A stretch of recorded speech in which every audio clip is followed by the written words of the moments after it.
One of the biggest cases that Germany has seen in decades, the trial of members of a group accused of plotting to storm the Bundestag and topple the government. Well, the defendants include a prince, a former MP and several ex-army officers. Well, their plan was uncovered by the authorities back in 2022.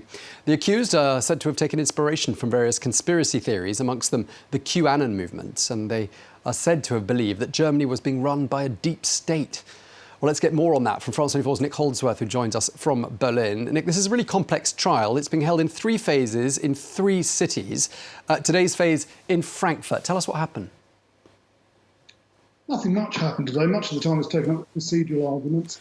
All that really happened was that the 9 defendants in this particular part of these 3 trials were asked their names, ages and marital status. The ringleader, the alleged ringleader, who styles himself Prince Heinrich XIII of Rus, just quietly gave his age and confirmed that he'd been born in Thuringia.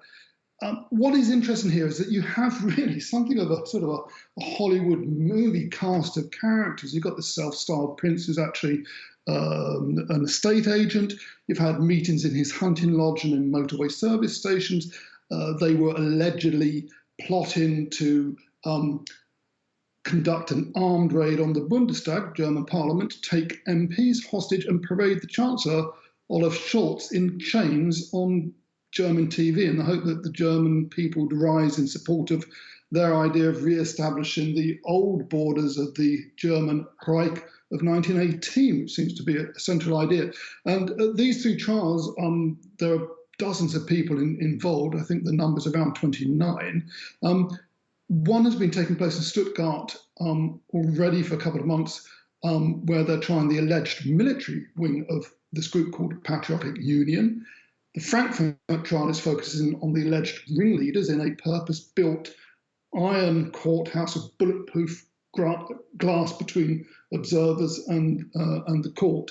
And a 3rd trial in Munich is due to start next month, focusing on the so-called esoteric wing of the organisation. Apparently some of these characters plotted their moves according to the movements of the stars and other devices. So it's a bizarre trial, but it does reflect a serious concern in Germany today of increasing extremism on the fringes of the political spectrum and of people willing to use violence. Indeed, just this month, the former mayor of Berlin was attacked in a library, and a German member of the European Parliament was hospitalised after being jumped on while putting up campaign posters. So there is quite a concern. And just last week, a court upheld the right of the German Domestic Intelligence Service to continue keeping AfD, the far-right political group, which enjoys about 20% support in Germany.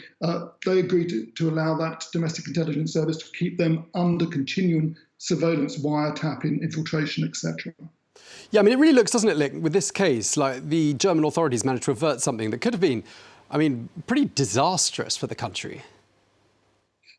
Indeed, even if this alleged plot to carry out a coup hadn't been successful, even if they had tried to attack the Bundestag and been defeated, people would have died. There would have been a lot of bloodshed. It would have sent shockwaves through the German system.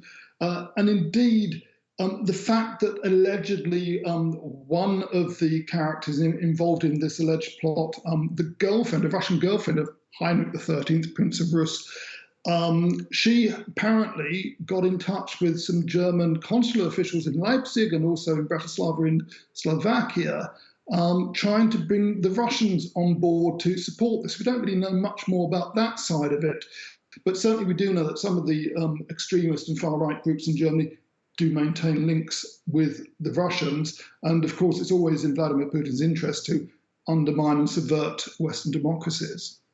OK, so a Russian dimension to that story as well. Well, thank you very much indeed. Nick Holdsworth in Berlin, thank you for bringing us all the latest on that.